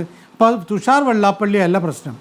ഈ വെള്ളാപ്പള്ളിക്ക് കിട്ടിയിട്ടുള്ള ഈ എന്താണ് പത്മഭൂഷൺ അവാർഡ്, പത്മഭൂഷൺ പുരസ്കാരവുമല്ല പ്രശ്നം. ഇവിടുത്തെ പ്രശ്നം എന്ന് പറയുന്നത് സത്യത്തിൽ അത് സുകുമാരൻ നായരുടെ ചിന്തയിലൂടെ ഉണ്ടായതാണ് എന്ന് വിചാരിക്കുന്നില്ല. NSSന്റെ നേതൃത്വത്തിലുള്ള മറ്റുള്ള ആളുകളെല്ലാവരും കൂടി അവർക്ക് കാര്യം മനസ്സിലായി. കാരണം ഒരു രാഷ്ട്രീയ പ്രസ്ഥാനത്തിലേക്ക് അല്ലെങ്കിൽ ഒരു രാഷ്ട്രീയ കൂട്ടായ്മയിലേക്ക് ഈ NSSനെ ചതിക്കുഴിയിലൂടെ വീഴ്ത്താനുള്ള ശ്രമമാണ് അത് ഈ നടേശൻ കൃത്യമായിട്ട് ചെയ്തുകൊണ്ടിരിക്കുന്നതെന്നുള്ള കാര്യം അത് അവർക്ക് പിന്നീട് ബോധ്യം. കാരണം കാരണം ഈ ഇവിടെ പ്രതിപക്ഷ നേതാവ് വർഗീയതക്കെതിരെ അല്ലെങ്കിൽ വർഗീയത രാഷ്ട്രീയ ആയുധമാക്കുന്നതിനെതിരെ നിരന്തരം പ്രസംഗിക്കുമ്പോഴാണ് VD സതീശനെതിരെ വെള്ളാപ്പള്ളി പ്രതികരിച്ചുകൊണ്ടിരിക്കുന്നത്. അത് ഏറ്റെടുക്കേണ്ട ഒരു സാഹചര്യവും NSS ജനറൽ സെക്രട്ടറിക്കില്ല. NSS ജനറൽ സെക്രട്ടറി എന്തിനാണ് അതിന്റെ വാലുമേൽ പോയി തൂങ്ങുന്നത് എന്ന ചോദ്യം ബോർഡ് യോഗത്തിൽ ഉയർന്നു എന്നാണ് മനസ്സിലാക്കുന്നത്. ശ്രീ സജീവൻ, തീർച്ചയായിട്ടും അത് വെള്ളാപ്പള്ളിയോടുള്ള താല്പര്യത്തിലല്ല, അത് നമുക്ക് എല്ലാവർക്കും അറിയാം. സർക്കാരിനോട് പെട്ടെന്ന് അദ്ദേഹത്തിനുണ്ടായിട്ടുള്ള പ്രേമം അതുകൊണ്ടാണല്ലോ കുറച്ച് മുമ്പ് ഒരു മാസം മുമ്പ് തന്നെ അദ്ദേഹത്തിൻ്റെ സംസാരത്തിലൊക്കെ വന്ന മാറ്റങ്ങൾ സർക്കാരിനെ പ്രകീർത്തിക്കുന്നു, മുഖ്യമന്ത്രിയെ പ്രകീർത്തിക്കുന്നു. നേരത്തെ വളരെ കുറേ കാലമായിട്ട് സമദൂര സിദ്ധാന്തം പാലിച്ചുകൊണ്ടിരുന്ന അല്ലെങ്കിൽ പറഞ്ഞുകൊണ്ടിരുന്ന ഒരു പ്രസ്ഥാനമാണല്ലോ NSS. ഈ സുകുമാരൻ നായരാണല്ലോ ആ രണ്ട് കാര്യങ്ങൾ, ആദ്യം ശരിദൂരം എന്ന് പറഞ്ഞു, പിന്നീട് സമദൂരം എന്ന് പറഞ്ഞു. ഈ ശരിദൂരം അദ്ദേഹം എവിടെയൊക്കെ ശരിദൂരം പറയേണ്ട അതൊക്കെ പരാജയപ്പെട്ടിരുന്നു. അപ്പോൾ സമദൂരം പറഞ്ഞുകൊണ്ടിരുന്നു. അപ്പോൾ ആര് ജയിച്ചാലും കൃത്യമാണല്ലോ, ഞങ്ങൾ സമദൂരത്തിലാണെന്ന് പറഞ്ഞിട്ട് രക്ഷപ്പെടാം. അവിടെ നിന്ന് മാറിയിട്ട് വളരെ പെട്ടെന്ന് അദ്ദേഹത്തിന് ഈ LDFനോട് ഇത്രയധികം പ്രേമം തോന്നാൻ എന്താണ് കാരണം? അതിലെന്തോ പ്രത്യേക താല്പര്യങ്ങൾ, അത് വെള്ളാപ്പള്ളിയോടുള്ള താല്പര്യമല്ല. വെള്ളാപ്പള്ളി ഈ സ്വാഭാവികമായിട്ടും വെള്ളാപ്പള്ളിയുടെ ലക്ഷ്യം നമുക്ക് എല്ലാവർക്കും അറിയാം. എപ്പോഴൊക്കെ രാഷ്ട്രീയ തന്ത്രത്തിലൂടെ അപ്പുറം ഇപ്പുറം കാലിട്ടുകൊണ്ട്, രണ്ട് തോണിയിൽ കാലിട്ടുകൊണ്ട് മുന്നോട്ടേക്ക് പോകാൻ പറ്റുമോ? നേരത്തെ വിദ്യാസാഗരോട് പറഞ്ഞ പോലെ അദ്ദേഹത്തിന് ചില കാര്യങ്ങളിൽ സുരക്ഷ ആവശ്യമാണ്. ആ സുരക്ഷയ്ക്ക് വേണ്ടിയുള്ള കളികൾ അദ്ദേഹം നടത്തിക്കൊണ്ടിരിക്കുന്നുണ്ട്. ഇപ്പോഴാണെങ്കിൽ ഈ പത്മഭൂഷൺ കൊടുത്തതോടുകൂടി വളരെ വ്യക്തമാണ് അദ്ദേഹത്തിൻ്റെ മകൻ്റെ പാർട്ടി അദ്ദേഹം തന്നെ ഒരു കാലത്ത് രൂപീകരിച്ചാണ്. അദ്ദേഹം തന്നെ ഈ BDS-ഉം BJP സഖ്യത്തിൻ്റെ ഭാഗമായിട്ട് പണ്ട് ഹെലികോപ്റ്ററിൽ പറന്ന് തെരഞ്ഞെടുപ്പ് പ്രചാരണം നടത്തിയതാണ്. ഇങ്ങനെയൊക്കെയുള്ള പാർട്ടി ഒരു ഭാഗത്ത്, അതോടൊപ്പം തന്നെ അത് ഇപ്പുറത്തുനിന്നും നിൽക്കുന്നു. ഇങ്ങനെ നിന്നുകൊണ്ട് അദ്ദേഹത്തിന് ഈ പത്മഭൂഷൺ കൊടുത്തിട്ടുണ്ടെങ്കിൽ സ്വാഭാവികമായിട്ടും ഈ BJPയുടെ പാളയത്തിലേക്ക് വെള്ളാപ്പള്ളിയെ കൊണ്ടുപോകുക മാത്രമല്ല, സഹോദരനാണോ അല്ലെങ്കിൽ രാമലക്ഷ്മണനാണോ എന്നൊക്കെ പറഞ്ഞിട്ട് ഇപ്പോഴത്തെ NSSനെ കൂടി കൊണ്ടുപോകണം. അതിൻ്റെ യാഥാർത്ഥ്യം അതൊരു ചതിക്കുഴിയാണ് എന്ന് NSSൻ്റെ നേതൃത്വത്തിന്, ഞാൻ സുകുമാരൻ നായർക്കെന്ന് പറയുന്നില്ല, NSSൻ്റെ നേതൃത്വത്തിന് മനസ്സിലായി. അതുകൊണ്ടാണ് അവർ ഈ ചതിയിൽ നിന്നും പെട്ടെന്ന് പിന്മാറാൻ തീരുമാനിച്ച്. അത് സ്വാഭാവികമായിട്ടും ഞാൻ അത് തീരുമാനിച്ച കാര്യത്തിൽ നിന്ന് മാറില്ല എന്ന് പറയാൻ സുകുമാരൻ നായർക്ക് കഴിയില്ല. അതുകൊണ്ട് അദ്ദേഹം ഒരു മുഴം മുമ്പോട്ടേക്ക് എറിഞ്ഞിട്ട് ഞാനാണ് ഈ തീരുമാനങ്ങളൊക്കെ കൊണ്ടുവന്നത് എന്ന് പറയാം. ഞാനാണ് എങ്കിൽ താങ്കൾ നേരത്തെ ചോദിച്ച പോലെ തുഷാറിൻ്റെ മകനെ പോലെ പറയേണ്ട കാര്യമില്ലല്ലോ. ഈ ഐക്യത്തെക്കുറിച്ച് ഐക്യം കാലഘട്ടത്തിൻ്റെ ആവശ്യമാണെന്ന് പറയേണ്ട കാര്യമില്ലല്ലോ. എന്ത് ഐക്യമാണ്? ഈ NSS ജനറൽ സെക്രട്ടറി പറഞ്ഞാലോ അല്ലെങ്കിൽ മൊത്തമായിട്ട് NSS പറഞ്ഞാൽ അതിനനുസരിച്ച് പ്രവർത്തിക്കുന്ന ആളുകളാണോ ഇവിടെയല്ല നായന്മാർ? ഈ വെള്ളാപ്പള്ളി പറഞ്ഞു കഴിഞ്ഞാൽ അതിനനുസരിച്ച് രാഷ്ട്രീയ വോട്ട് ചെയ്യുന്ന ആളുകളാണോ ഈ ഈഴവന്മാർ? അപ്പോൾ ഇവർ രണ്ടുപേരും ഇല്ലാത്ത ഒരു ശക്തി ഇങ്ങനെ കാണിച്ചിട്ട് തീർച്ചയായിട്ടും. അപ്പോൾ അതുകൊണ്ട് ഇതിന് പിന്നിലുള്ള കള്ളക്കളി, ഇതിന് പിന്നിൽ രാഷ്ട്രീയ കളി ഇവിടെയുള്ള ശരിയായ നായർ നേതാക്കന്മാർക്ക് മനസ്സിലായി എന്നാണ് ഈ തീരുമാനത്തിൻ്റെ അർത്ഥം. ശരി, ശ്രീ CK വിദ്യാസാഗർ, അങ്ങ് ചർച്ചയിൽ നിന്ന് പോകുന്നതുകൊണ്ട് ഞാൻ അങ്ങയിലേക്ക് ഒരിക്കൽ കൂടി വരികയാണ്. ഇതിപ്പോൾ ആത്യന്തിക ഫലം ഈ ഐക്യം പൊളിഞ്ഞു എന്നുള്ളതാണ്. എന്നേക്കുമായിട്ടുള്ള വാതിലടയിലാണ് എന്നുകൂടി സുകുമാരൻ നായർ അവിടെ പറയുകയാണ്. ഇനി സാധ്യതയേ ഇല്ല. ഇന്നിപ്പോൾ പെട്ടെന്ന് ഈ പ്രതികരണം കണ്ടൊന്ന് അന്തിച്ചു പോയിട്ടുണ്ട് വെള്ളാപ്പള്ളി. അദ്ദേഹം പിന്നീട് യോഗം ചേർന്ന ശേഷം പ്രതികരിക്കാമെന്നാണ് പറഞ്ഞത്. ഇനി SNDP യോഗത്തിന്റെ യോഗം ചേരാനിരിക്കുന്നു. അതിനുശേഷം ഉറപ്പായിട്ടും അദ്ദേഹം വാർത്താ സമ്മേളനം നടത്തും.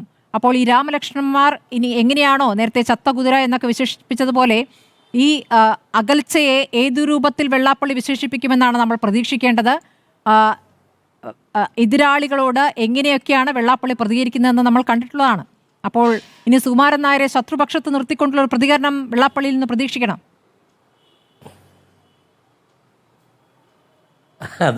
അത് പ്രവചനാതീതമാണ് സ്മൃതി, പ്രവചനാതീതമാണ്. പക്ഷെ ഒരു കാര്യം എനിക്ക് തോന്നുന്നു, 2026 വരാൻ പോകുന്ന അസംബ്ലി തെരഞ്ഞെടുപ്പിൽ വെള്ളാപ്പള്ളി നടേശന് BJPയുടെ ക്യാമ്പിൽ സജീവമായി നേതൃത്വം കൊടുക്കുന്ന വിധത്തിൽ കണ്ടാൽ നിങ്ങളാരും അത്ഭുതപ്പെടേണ്ട. ഇപ്പോൾ അദ്ദേഹം കുറേ കാലമായിട്ട് അദ്ദേഹം ഒരുമാതിരി ട്രോജൻ കുതിരയുടെ റോളാണ് അഭിനയിച്ചുകൊണ്ടിരുന്നത്. BJPയുടെ വികാരം, BJPയിലേക്ക് ആളെ ചേർക്കുന്ന, മകൻ്റെ BDJSലേക്ക് ആളെ ചേർക്കുന്ന ഒരു തരം ഒരു ആശയപ്രചരണം. ആ ആശയപ്രചരണം വളരെ തന്ത്രപൂർവ്വം നടത്തിക്കൊണ്ടിരിക്കുന്നു. അതോടൊപ്പം തന്നെ ഞാൻ LDFൻ്റെ ഗവൺമെൻറ്റിനെയും പിണറായി വിജയനെയും അങ്ങേയറ്റം പ്രേമിക്കുന്നു, സ്നേഹിക്കുന്നു, അവർക്ക് പിൻബലം കൊടുക്കുന്നു എന്ന് പുറമേ പറയുകയും മറിച്ച് വ്യത്യസ്ത ധ്രുവങ്ങളിലേക്ക് ഈ ജനവികാരത്തെ മാറ്റാൻ കഴിയുന്ന വിധത്തിലുള്ള ആശയപ്രചരണം നടത്തിക്കൊണ്ടിരിക്കുന്നു പല വിധത്തിലായിട്ട്. ഇന്നിപ്പോൾ അതിൻ്റെ ഒരു ഭാഗമായിട്ട് തന്നെയാണെന്ന് എനിക്ക് തോന്നുന്നു അദ്ദേഹം NSS നേതൃത്വത്തെയും കൂടി ഇതിനകത്ത് കൂട്ടിയാൽ സംഗതി കളി കുറച്ചുകൂടെ കേമമാകും, ഓളം ഉണ്ടാകും എന്ന ഒരു കണക്കുകൂട്ടലിലാണ് ഉണ്ടിരുന്നപ്പോൾ ഒരു വിളി തോന്നി.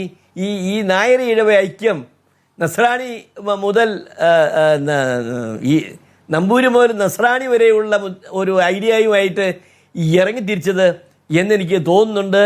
പക്ഷേ ഇതാ ആരോ ഇന്ന് ചർച്ചയിൽ പറഞ്ഞു കേട്ടതുപോലെ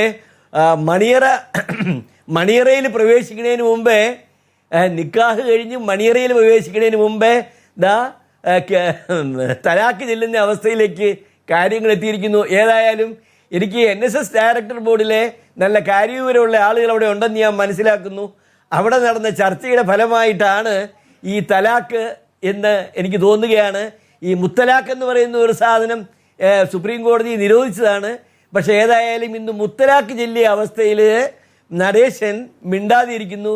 എന്തൊക്കെയാണ് മിസ്റ്റർ നടേശൻ്റെ വായിൽ നിന്ന് ഇതിന് പ്രതികരണമായിട്ട് വരാൻ പോകുന്നത് എന്ന് നമുക്ക് കാത്തിരുന്ന് കാണാം. ഏതായാലും 2026 അടുത്ത് വരുന്ന തെരഞ്ഞെടുപ്പിൽ ഞാൻ പറയുന്നു, ആ 2016 അന്ന് അവർ കൊടുത്ത BJPക്കാർ കൊടുത്ത ഹെലികോപ്റ്ററിൽ കേരളം മുഴുവൻ പറന്നു നടന്ന ആവേശം, ആ ആവേശത്തിൽ വെള്ളാപ്പള്ളി നടേശൻ BJPക്ക് വോട്ട് പിടിക്കാൻ വേണ്ടിയിട്ട് ഇവിടെ ഉണ്ടാകും എന്നാണ് ഞങ്ങളുടെയൊക്കെ ഒരു കണക്കുകൂട്ടൽ. അതിനുള്ള കളമൊരുക്കലിൻ്റെ ഒരു ഭാഗമായിരുന്നു ഇത്. ഏതായാലും VD സതീശനെ എങ്ങനെയെങ്കിലും തറപറ്റിക്കുക. പക്ഷേ അത് അദ്ദേഹം എത്ര വിചാരിച്ചാലും സാധിക്കുന്നതല്ല. പലവട്ടം അദ്ദേഹം നോക്കിയതാണ്. അതിന് സുല്ലു പറഞ്ഞിരിക്കുകയായിരിക്കും അദ്ദേഹത്തിന് നല്ലത്. അങ്ങനെ ബഹുമുഖ ലക്ഷ്യങ്ങളോടുകൂടി രൂപപ്പെടുത്തിയ ഒരു ടാക്ടിക്സ് ആണ് ഇതാ ഉടഞ്ഞ കുടവുമായിട്ട് വെള്ളാപ്പള്ളി നടേശൻ നിൽക്കുന്ന കാഴ്ചയിൽ അവസാനിച്ചിരിക്കുന്നത് എന്നാണ് എനിക്ക് പറയാനുള്ളത്. വളരെ നന്ദി ശ്രീ CK വിദ്യാസാഗർ. ശ്രീ അനുരാജ്, ഇപ്പോൾ ഈ ഐക്യം പൊളിഞ്ഞതിനെ കുറിച്ച് BJP എന്ത് കരുതുന്നു എന്നാണ് അങ്ങയുടെ മനസ്സിലാക്കൽ? ഈ ഐക്യപ്പെടൽ BJPക്ക് ഗുണം ചെയ്യും എന്നൊരു ആലോചന BJPക്ക് ഉണ്ടായിരുന്നു. യഥാർത്ഥത്തിൽ CPM ആണ് അതിൽ കാര്യമായി പ്രവർത്തിച്ചത്. പക്ഷെ അതിന്റെ ഗുണം BJPക്ക് കിട്ടുമെന്നുള്ളതായിരുന്നല്ലോ രാഷ്ട്രീയമായ വിലയിരുത്തൽ. പക്ഷെ ഇപ്പോൾ ഐക്യം പൊളിയുമ്പോൾ അതിനെ എങ്ങനെയാണ് അങ്ങ് കാണുന്നത്?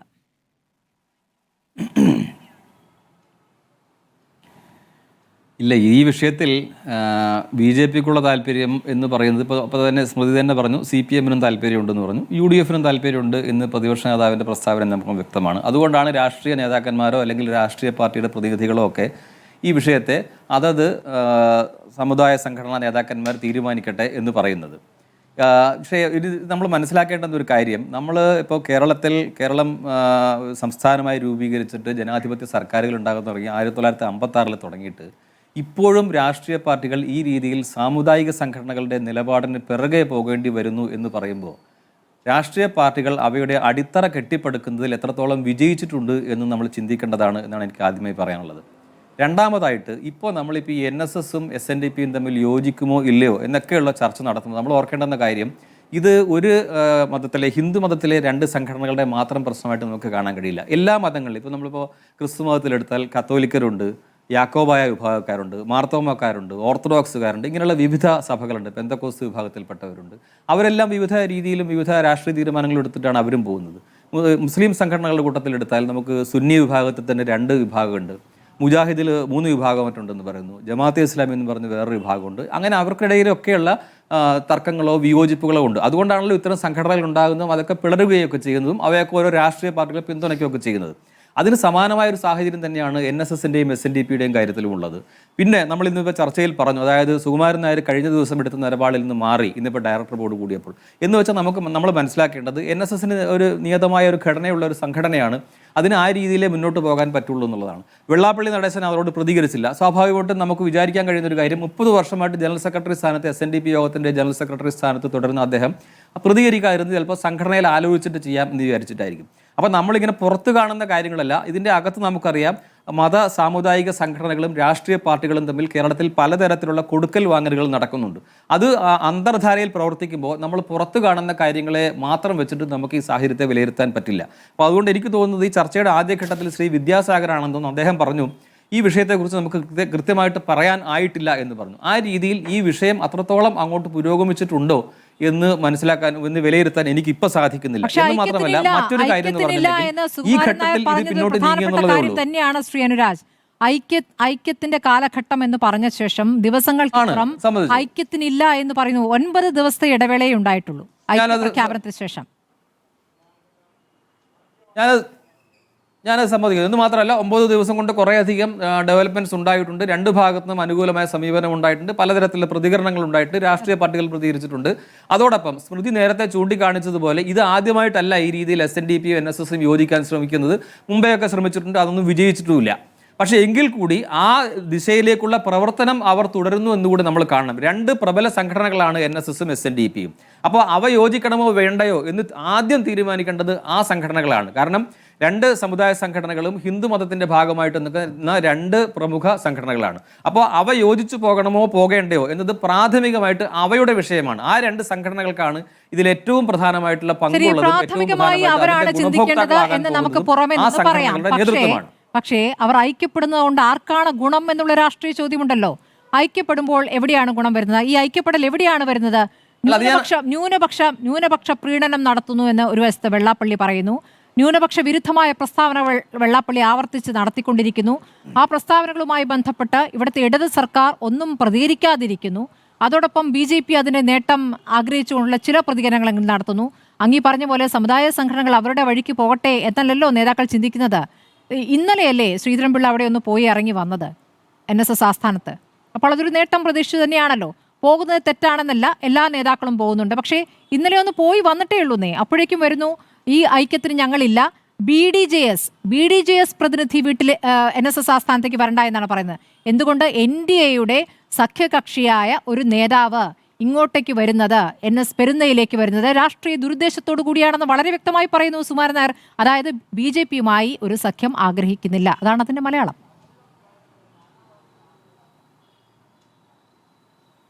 ആയിരിക്കാം. ഞാൻ അതിനോടൊന്നും തർക്കിക്കാറൊന്നും ഞാൻ ശ്രമിക്കുന്നില്ല. ഞാൻ പറയുന്നത് ഈ പറയുന്ന കാര്യങ്ങൾ നമ്മളിപ്പോൾ സ്മൃതി ഇപ്പോൾ പറഞ്ഞ കാര്യങ്ങളെല്ലാം ഈ കഴിഞ്ഞ ദിവസങ്ങളിൽ ഉണ്ടായിട്ടുള്ള എന്താ പറയുക സംഭവ വികാസങ്ങളാണ്. അപ്പോൾ അതിലിപ്പോൾ മുൻ ഗോവ ഗവർണറും മുൻ BJP-യുടെ നേതാവും ഒക്കെ ആയിട്ടുള്ള ശ്രീധരൻപിള്ള കഴിഞ്ഞ ദിവസം പോയി എന്ന് പറഞ്ഞു. മറ്റു ചില നേതാക്കന്മാർ പോയല്ലോ. കഴിഞ്ഞ ദിവസം ഒരു നേതാവിൻ്റെ കാർ അകത്തോട്ട് പോയിട്ട് പുറത്തോട്ട് ഇറക്കുന്നതൊക്കെ നമ്മൾ കണ്ടില്ലേ. അപ്പോൾ അതൊക്കെ സംഭവിക്കുന്നത്. ഞാൻ അവരെ ആരെയും കുറച്ച് കാണുകയൊന്നുമല്ല. അത്തരത്തിലുള്ളൊരു സാഹചര്യമാണ് കേരളത്തിൽ നിൽക്കുന്നത്. ഞാൻ അതാണ് ആദ്യമേ പറഞ്ഞത്. രാഷ്ട്രീയ പാർട്ടികൾക്ക് അവയുടെ അസ്ഥിവാരം ഉറപ്പിക്കുന്നതിൽ കേരളത്തിൽ അത് വിജയിച്ചിട്ടില്ല എന്നുള്ള സാഹചര്യത്തിലാണ് സാമുദായിക സംഘടനകളുടെ ഈ നിലപാട്. അതല്ലെങ്കിൽ നമുക്കിപ്പോൾ NSSും BJPയും കൂടെ ചേരുന്നു, NSSും SNDPയും കൂടെ ചേരുന്നുണ്ടോ എന്ന വിഷയം നമ്മൾ ചർച്ച ചെയ്യേണ്ടി വരിക വേറൊരു പ്ലാറ്റ്ഫോമിലോ വേറൊരു രീതിയിലുമാണ്. ഇപ്പോൾ നമ്മൾ രാഷ്ട്രീയം വെച്ചിട്ടാണ് ഇത് ചർച്ച ചെയ്യുന്നത്, അല്ലാണ്ട് രണ്ട് സമുദായങ്ങൾ എന്നുള്ള നിലയ്ക്കല്ല. രാഷ്ട്രീയത്തിൽ എന്ത് സംഭവിക്കും എന്നുള്ള നിലയിലേക്ക് പരിമിതപ്പെടുത്തിയിട്ടാണ് നമ്മൾ ഈ ചർച്ചയെ കാണുന്നത്, ഇപ്പോൾ നമ്മൾ മുന്നോട്ട് കൊണ്ടുപോകുന്നത്. സത്യത്തിൽ അങ്ങനെയല്ലല്ലോ. NSS നിലകൊള്ളുന്നത് അല്ലെങ്കിൽ നിലകൊള്ളേണ്ടത് നായർ സമുദായത്തിന് വേണ്ടിയാണ്. SNDP നിലകൊള്ളേണ്ടത് ഈഴവ സമുദായത്തിന് വേണ്ടിയാണ്. അപ്പോൾ ആ വിഷയമല്ല നമ്മളിപ്പോൾ ചർച്ച ചെയ്തത്, അതിൻ്റെ രാഷ്ട്രീയമാണ് ചർച്ച ചെയ്യുന്നത്. ആ രാഷ്ട്രീയം ചർച്ച ചെയ്യുമ്പോഴാണ് ഞാൻ പറയുന്നത് അവിടെയും ആ സമുദായ സംഘടനകളുടെ നേതൃത്വം അവർ ചിന്തിക്കുന്നത് അവരുടെ സമുദായത്തിന് എന്ത് ഗുണം ഇതുകൊണ്ടുണ്ടാകും, അല്ലെങ്കിൽ ഏത് തരത്തിൽ അത് മുന്നോട്ട് കൊണ്ടുപോകാൻ വിജയപ്രദമായിട്ട് മുന്നോട്ട് കൊണ്ടുപോകാൻ പറ്റും എന്നുള്ള ചിന്തയായിരിക്കും SNDP യോഗത്തിൻ്റെ നേതൃത്വത്തിനും അതുപോലെ തന്നെ NSS നേതൃത്വത്തിനും ഇപ്പോഴുണ്ടാവുക. ആ ചർച്ചയുടെ ഇപ്പോഴുള്ള താൽക്കാലികമായിട്ടുള്ള ഒരു സ്റ്റെപ്പിലേക്കേ നമ്മൾ എത്തിയിട്ടുള്ളൂ. അതുകൊണ്ട് ഇതെല്ലാം തീർന്നു എന്ന് നമ്മൾ വിചാരിക്കേണ്ട. അല്ലെങ്കിൽ ഈ നിയമസഭാ ഇലക്ഷന് മുന്നേ ചിലപ്പോൾ സംഭവിച്ചില്ല എന്നിരിക്കാം, സംഭവിച്ചു എന്നിരിക്കാം. അങ്ങനെയാണെങ്കിൽ പോലും അവിടെയും ഇത് തീരുന്നില്ല. ഇതൊരു തുടർ പ്രക്രിയയാണ്. അതായത് ഇപ്പോൾ ഇദ്ദേഹം നമ്മുടെ വെള്ളാപ്പള്ളി നടേശൻ തന്നെ പറയുന്നത് ഹിന്ദുമതത്തിലെ വിവിധ ജാതി സംഘടനകൾ യോജിക്കണം എന്ന് പറഞ്ഞ ആ മുദ്രാവാക്യവുമായിട്ട് മുന്നോട്ട് പോകുന്ന അദ്ദേഹം ആ മതത്തിനപ്പുറത്തേക്ക് കൂടെ ആശയത്തെ വിപുലപ്പെടുത്തുന്ന ഒരു സാഹചര്യമാണ് ഇപ്പോഴുള്ളത്. അപ്പോൾ അതുകൊണ്ട് ആ ആശയം അവിടെ കിടക്കുന്നുണ്ട്. ആ ആശയത്തോടിപ്പോൾ NSSനോ അല്ലെങ്കിൽ യോഗക്ഷേമ സഭയ്ക്കോ അല്ലെങ്കിൽ മറ്റേത് സമുദായ സംഘടനകൾക്കോ വിശാലമായ അർത്ഥത്തിൽ അതിനോട് വിയോജിപ്പുണ്ട് എന്ന് ഞാൻ വിചാരിക്കുന്നില്ല. പക്ഷേ പ്രായോഗിക തലത്തിൽ അവർക്കത് നടപ്പാക്കുന്നതിന് പല ബുദ്ധിമുട്ടുകളുണ്ട്.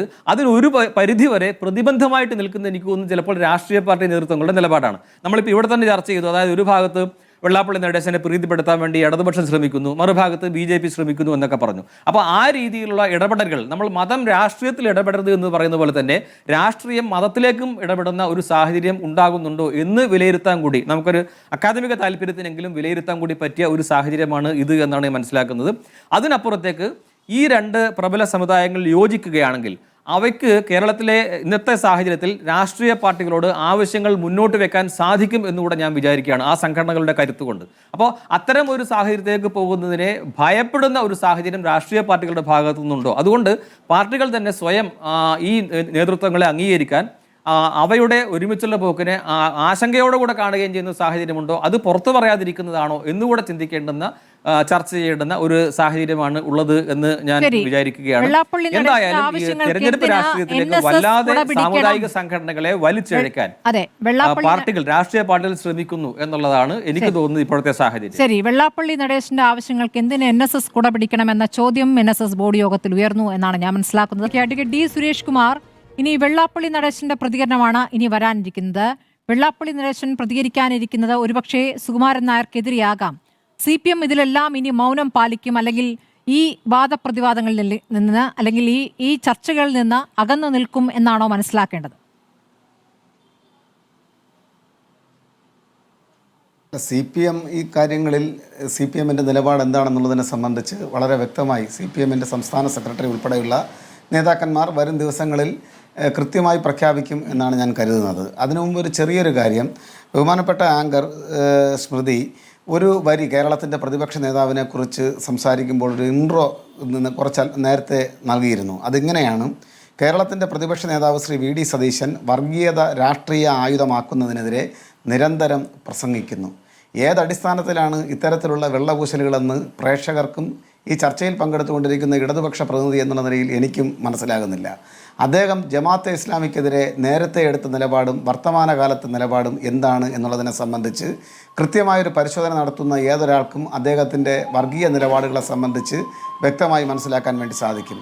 NSS അദ്ദേഹത്തിനെതിരെ ശത്രുവായത് എന്നു മുതലാണ്? സമുദായ നേതാക്കന്മാരുടെ തിണ്ണ നിരങ്ങാൻ 4 വോട്ടിന് വേണ്ടി ഞാൻ തയ്യാറല്ല എന്ന പ്രസംഗം നടത്തുകയും ഔദ്യോഗിക വാഹനം മാറ്റി ഒരു സ്വകാര്യ വാഹനത്തിൽ മറ്റു സാമുദായിക നേതാക്കന്മാരുടെ തിണ്ണ നിരങ്ങാൻ പോയതിനെ സംബന്ധിച്ചും NSSൻ്റെ ബഹുമാന്യനായ ജനറൽ സെക്രട്ടറി തന്നെ വാർത്താസമ്മേളനം നടത്തി കേരളത്തോട് പറയുകയുണ്ടായി. കേരളത്തിൻ്റെ മുഖ്യമന്ത്രി ആവർത്തിച്ച് പറഞ്ഞു എങ്ങനെയാണ് അദ്ദേഹം കാറിൽ കയറുന്നതിനെ സംബന്ധിച്ച്. സ്വാഭാവികമായും ആ സംഭവം ഞാനിവിടെ വിവരിക്കുന്നില്ല. നമുക്കെല്ലാവർക്കും ഏതൊരു കേരളീയനും മലയാളിക്കും മനസ്സിലാകുന്ന ഒരു കാര്യം മാത്രമാണത്. എന്നിട്ട് പോലും അതിനെ വിമർശിച്ചുകൊണ്ട് യാതൊരുവിധ രാഷ്ട്രീയ പക്വതയുമില്ലാതെ സമസ്തയുടെ സമ്മേളനത്തിൽ ആയിരങ്ങളെ സാക്ഷി നിർത്തി അവിടെ വെറും അപക്വമായിട്ടുള്ളൊരു പ്രസംഗം അദ്ദേഹം നടത്തുന്നു. ഇങ്ങനെയൊക്കെ വ്യക്തിപരമായി ഇത്തരം കാര്യങ്ങളെ തനിക്ക് നേരെ വിമർശനം ശേഷം എടുത്ത നിലപാട് എന്താണ് ശ്രീ സുരേഷ് കുമാർ? ഈ സമസ്ത ഈ വിഷയങ്ങളിലൊക്കെ വർഗീയ പ്രസംഗങ്ങളിലും നിലപാടുകളിലും വെള്ളാപ്പള്ളിയുടെ പ്രസംഗത്തിലും സർക്കാരിന്റെ സമീപനത്തിലുമൊക്കെ എന്താണ് സമസ്ത എടുത്ത നിലപാട്?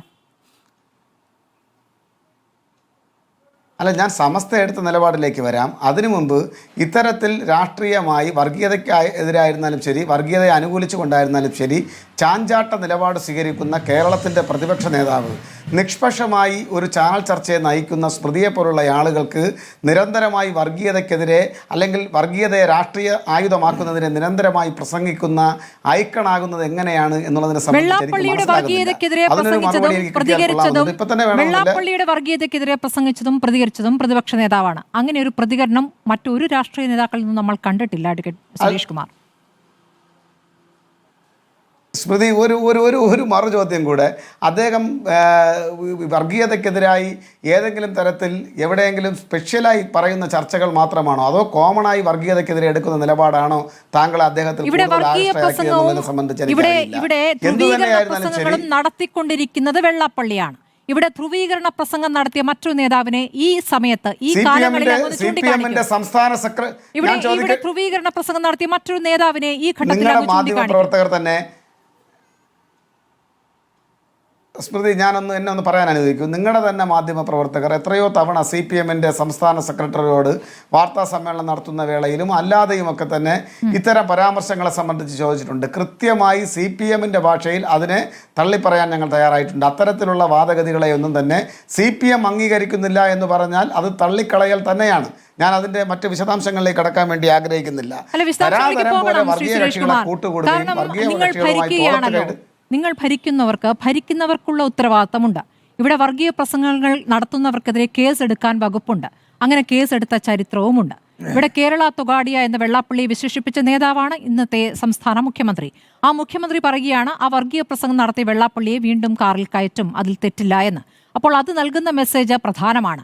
അങ്ങനെ വർഗീയ പ്രസംഗം നടത്തിക്കൊണ്ടിരിക്കുന്ന വെള്ളാപ്പള്ളിക്കെതിരെ ഇവിടെ ശബ്ദിച്ചതും പ്രതികരിച്ചതും ഇവിടെ പ്രതിപക്ഷ നേതാവാണ്.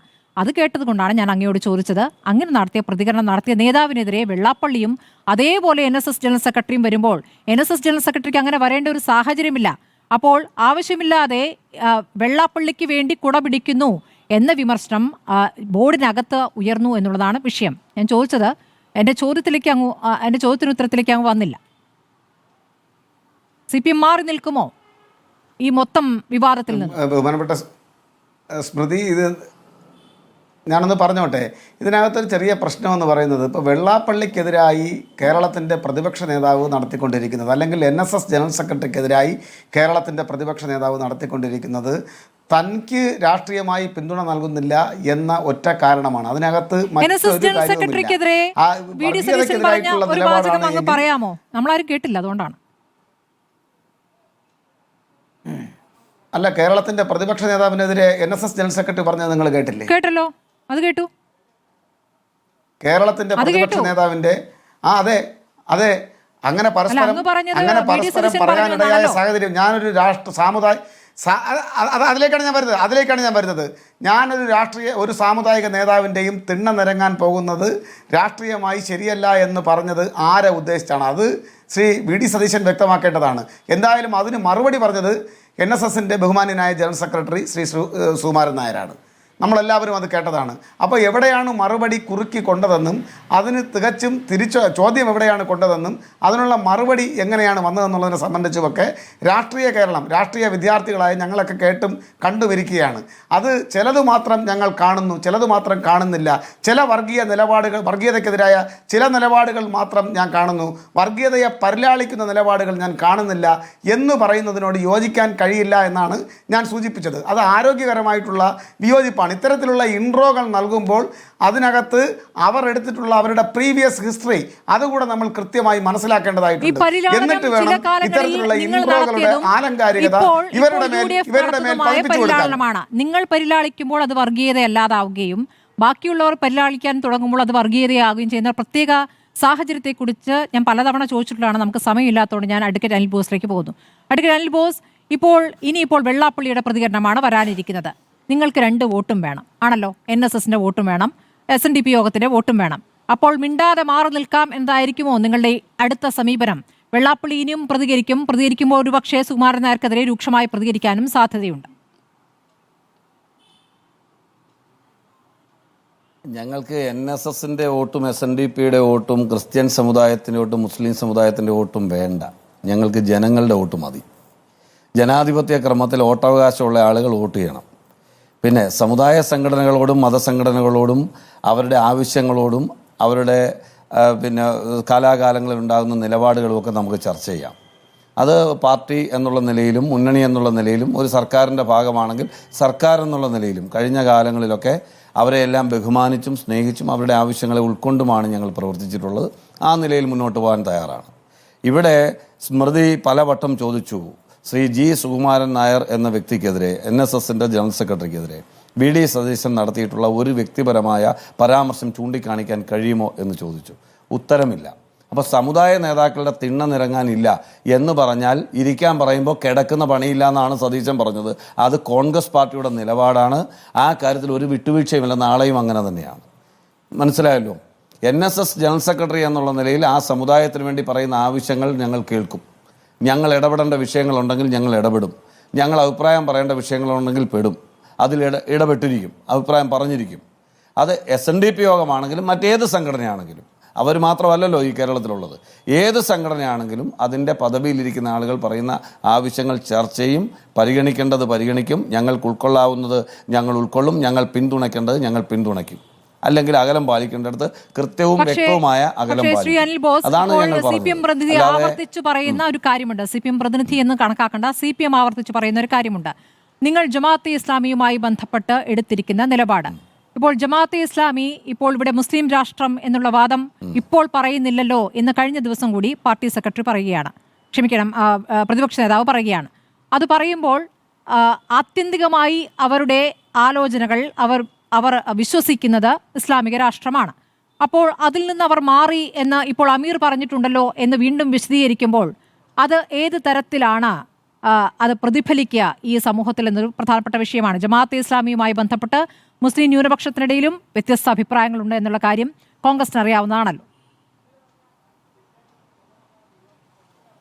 അതായത് തെരഞ്ഞെടുപ്പ് രാഷ്ട്രീയം വരുന്നതുകൊണ്ട് ജനങ്ങളിൽ എല്ലാ വിഭാഗം ആളുകളെയും അഡ്രസ്സ് ചെയ്യേണ്ടതായിട്ട് വരും. രാഷ്ട്രീയ പാർട്ടികൾക്ക് എല്ലാ വോട്ടർമാരുടെയും വോട്ട് ആവശ്യമാണ്. കൂടുതൽ കിട്ടുന്നവനല്ലേ ജയിക്കൂ. അവർക്കല്ലേ നയിക്കാനും ഭരിക്കാനും കാര്യങ്ങൾ ചെയ്യാനും പറ്റൂ.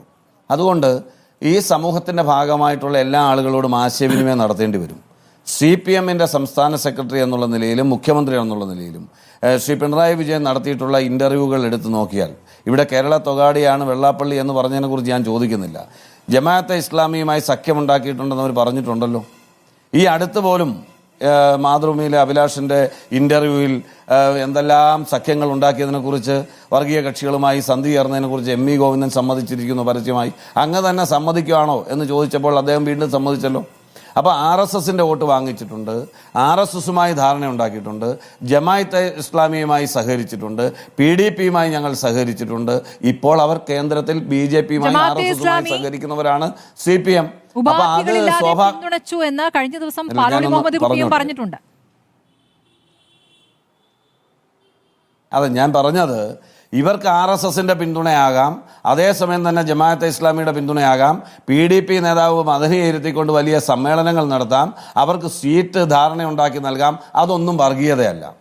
എവിടെയെങ്കിലും ഒരു പൊതുവിഷയത്തിൽ അഭിപ്രായം പറയുകയോ ഒരു തെരഞ്ഞെടുപ്പിൽ 10 വോട്ട് ആരെങ്കിലും ചെയ്യുകയോ ചെയ്തു എന്ന് പറഞ്ഞാൽ, ഈ കഴിഞ്ഞ തെരഞ്ഞെടുപ്പാണല്ലോ ഏറ്റവും അവസാനം നടന്നത്. ഏറ്റവും അവസാനം നടന്ന ലോക്കൽ ബോഡി ഇലക്ഷനിൽ ഞങ്ങളെ പിന്തുണച്ചു എന്നാണ് പറയുന്നത് ഇവർ. ഞങ്ങളെ പിന്തുണച്ചു എന്നാണ് പറയുന്നത്.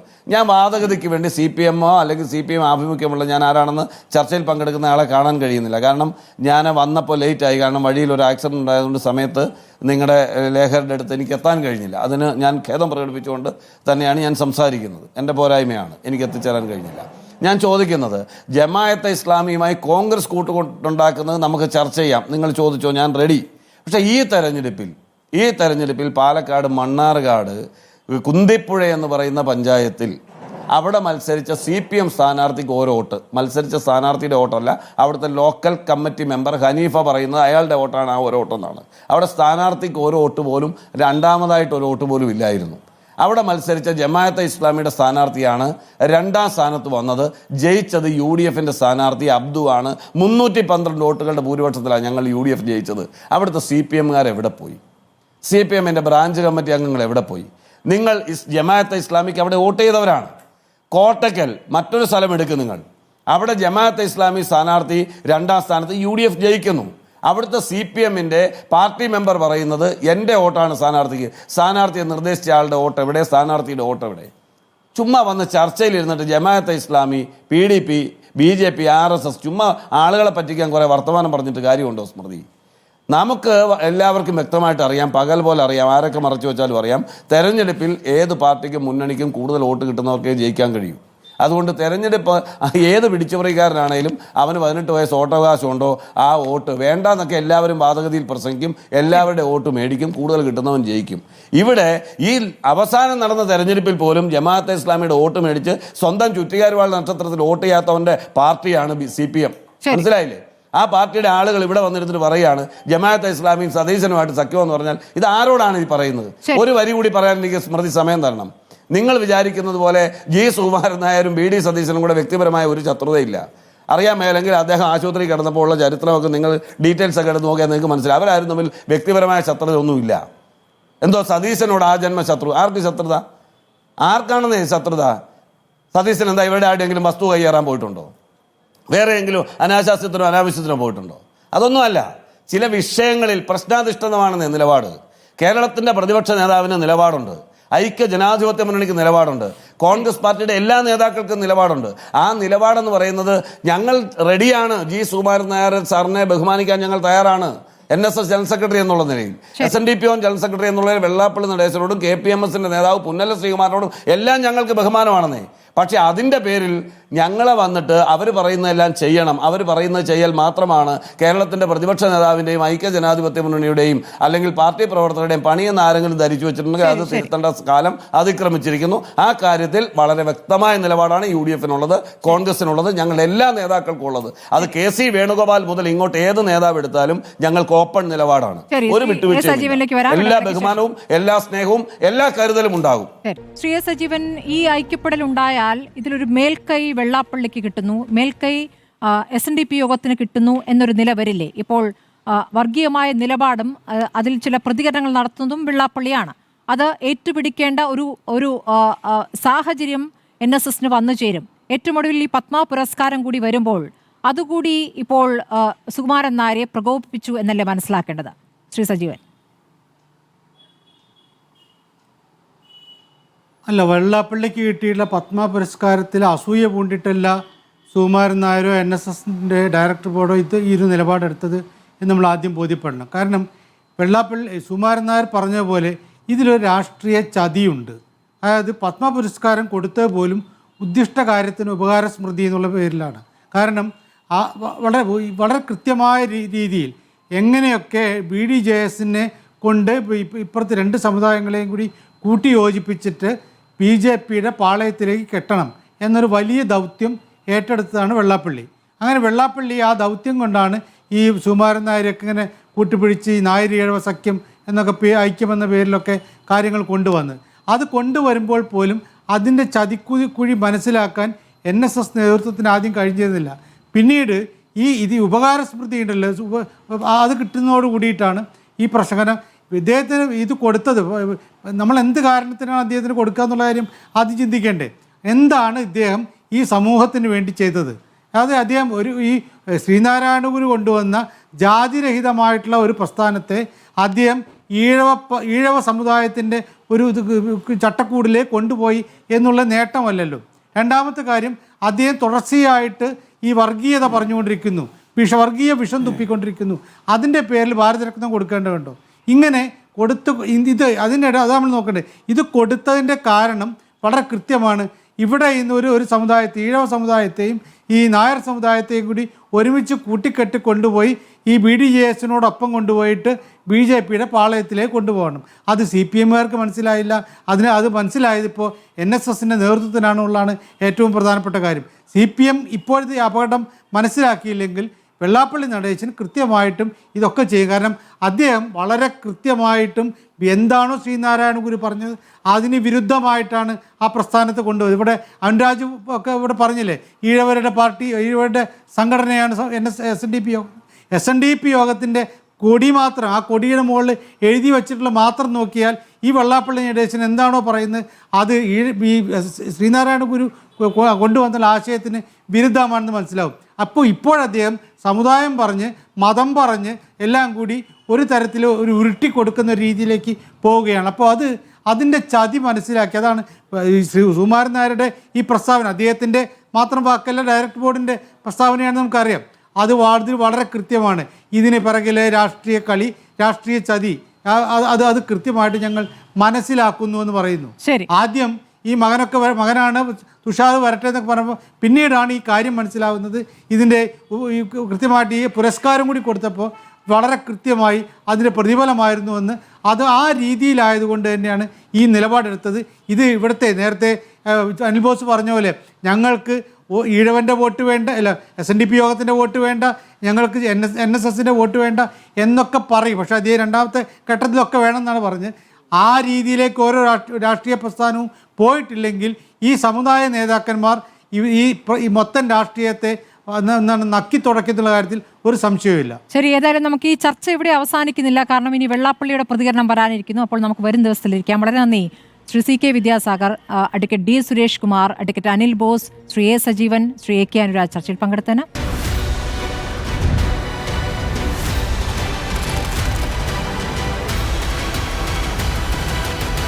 ഡിബേറ്റ് വിത്ത് സ്മൃതി പരുത്തിക്കാട്.